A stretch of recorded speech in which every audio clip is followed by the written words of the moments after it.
እንደምናላችሁ ወደ ሰዓቱ የስፖርት ዜናዎች እናመራለን።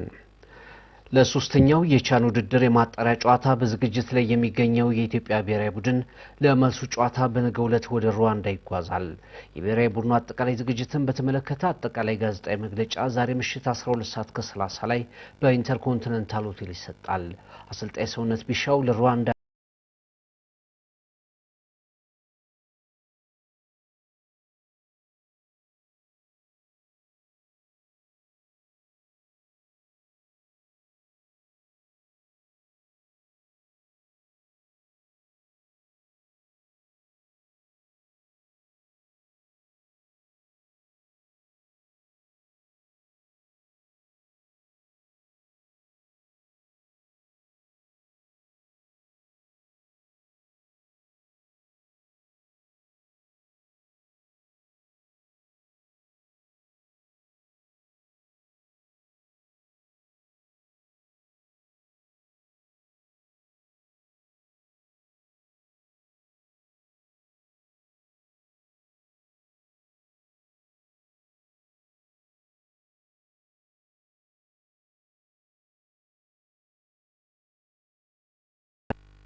ሰማያዊ ለባሾቹ ደደቢቶች የሊግ ዋንጫ ባነሱ ማግስት በለውጥ ምዕራፍ ይገኛል።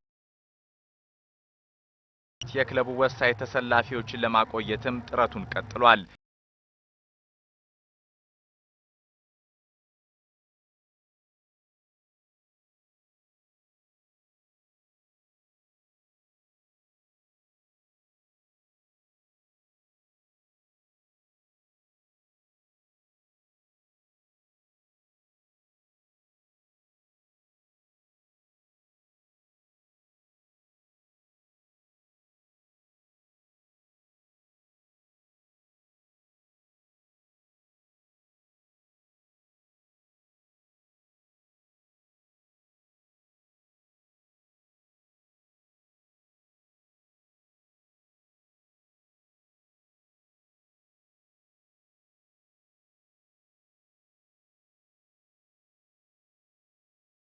አዲስ ወጣት ተጫዋቾችን ከተለያዩ የብሔራዊ ሊግ ክለቦች ማስፈረሙን የፌዴሬሽኑ መረጃ አመላክቷል።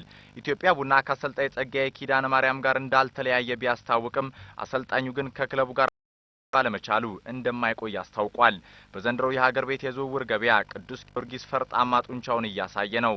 ምንያህል ተሾመ፣ በኃይሉ አሰፋ ቱሳ፣ ሳሙኤል ሳኑሚ፣ ፍጹም ተፈሪና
ቤት ርዕሰ መምህርት ሩት ተናግረዋል።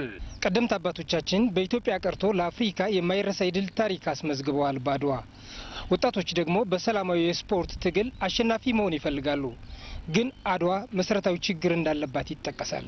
የአድዋ ከተማ ወጣቶችና ስፖርት ጽህፈት ቤት ኃላፊ አቶ ታሪኩ በላይ ከተማውን የራስ የሚለውን ስፖርት ፊልድ አንድ ብቻ ነው። በከተማችን ላይ ሲታይ ግን 5 ቀበሌዎች አሉ። 5 ቀበሌዎቹ ላይ እያንዳንዱ የስፖርት ፊልድ መኖር አለበት።